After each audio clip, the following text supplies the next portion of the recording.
நார்மலா ஒரு கிளாஸ்ல தண்ணி ஊத்துறப்போ எரியுற லைட்டு அந்த கிளாஸை கீழே இருக்கிற தண்ணியில வச்சா எரிய மாட்டேது.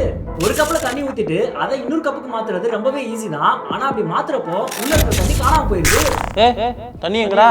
ஸோ எஸ் கைஸ், ஃபர்ஸ்ட் இந்த கிளாஸ்ல லைட் இருந்ததுக்கு காரணம் நம்ம இதுல நார்மலா தண்ணி ஊற்றி வைக்கும் போது லைட்டு இந்த தண்ணிக்குள்ள போயிட்டு திரும்ப அதுக்கு அடியில் இருக்கிற காத்துக்கு போக பார்க்கும். ஆனா இது இப்படி ரெண்டு வேற வேற டென்சிட்டி இருக்கக்கூடிய மீடியம்குள்ள போறதுக்கு ரொம்பவே கஷ்டப்படும். அதனால கொஞ்சம் லைட்டு மட்டும்தான் கிளாஸுக்கு வெளியில வரும். மீதி இருக்கக்கூடிய லைட்லாம் என்னால இவ்வளவு கஷ்டப்பட முடியாதுப்பா அப்படின்னு சொல்லி அந்த தண்ணி இருக்கிற பக்கமே போயிடும். இப்படி லைட் ரிஃப்ளெக்ட் ஆகுறது தான் டோட்டல் இன்டர்னல் ரிஃப்ளெக்ஷன் அப்படின்னு சொல்லுவாங்க. இதனால தான் நம்ம இந்த கிளாஸ்ல தண்ணி ஊற்றும் போது நமக்கு அது லைட் எரியிற மாதிரி தெரிஞ்சிச்சு. அதுவே இந்த கிளாஸை நம்ம தண்ணி மேலே வச்சோம்னா அதுக்கு அடியில் காற்று இல்லை அப்படின்றதால லைட்டு ஈஸியாக அதுக்குள்ளே புகுந்து போயிடும். ஸோ அப்போது லைட்டும் ஆஃப் ஆயிரும். இது நீங்களும் பண்ணி பார்த்துட்டு உங்களுக்கு ரிசல்ட் வந்துச்சு அப்படின்னா மறக்காமல் கமெண்ட்டில் வந்து எஸ் அப்படின்னு டைப் பண்ணுங்க. நம்பர் 2, தண்ணியை மறைய வைக்கிற ட்ரிக்கு.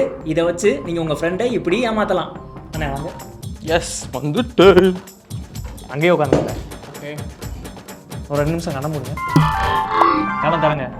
அண்ணா இப்போ நான் தண்ணி எதில் ஊற்றிருக்கேன்? இதில். ஓகேண்ணே, நல்லா பார்த்துக்கோங்க. நான் இப்போ இதை மாற்றி வச்சுட்டேன். இப்போ தண்ணி எதில் இருக்கு? இதில். எங்கடா தண்ணி? எப்படா? மேஜிக். இதுக்கு காரணம் நான் இந்த கப்புக்குள்ள சோடியம் பாலி அக்ரலைட் அப்படின்ற ஒரு கெமிக்கலை போட்டேன். அது தண்ணியை ஈஸியாக அப்சர்வ் பண்ணி வச்சுக்கும். இதில் பொதுவாக கார்பாக்சிலிக் குரூப்பை இப்படி மலை மாதிரி பின்னி வச்சிருப்பாங்க. அது கூடவே சோடியம் அயன்ஸும் இருக்கும். இதில் தண்ணி ஊற்றுனதுமே இந்த வாட்டர் மாலிகூல்ஸ்லாம் சோடியம் அயன்ஸை பிடிச்சி இழுத்துட்டு போயிடும். இந்த கார்பாக்சிலிக் குரூப்லாம் நெகட்டிவ் சார்ஜாக மாறிடும். ஸோ இது ஒன்று விலைக்கு பெருசாகும். இதனால இன்னும் நிறைய வாட்டர் மாலிகூல்ஸ்லாம் அதுக்குள்ளே போய் உட்காந்துக்கும். ஸோ இப்படி தான் இது தண்ணியை அப்சர்வ் பண்ணி வைக்குது. இந்த சோடியம் பாலி அக்ரலைட்டை குழந்தைகளுக்கு போட்டு விடுற இந்த டயப்பரில் யூஸ் பண்ணுறாங்க. அந்த பொடி தான் இது.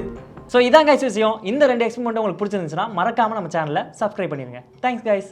ஆரோக்கியமான வாழ்க்கைக்கு ஆராவில் ஹெல்த் மிக்ஸ் auravil.in வெப்சைட்ல இருந்து வாங்கலாம்.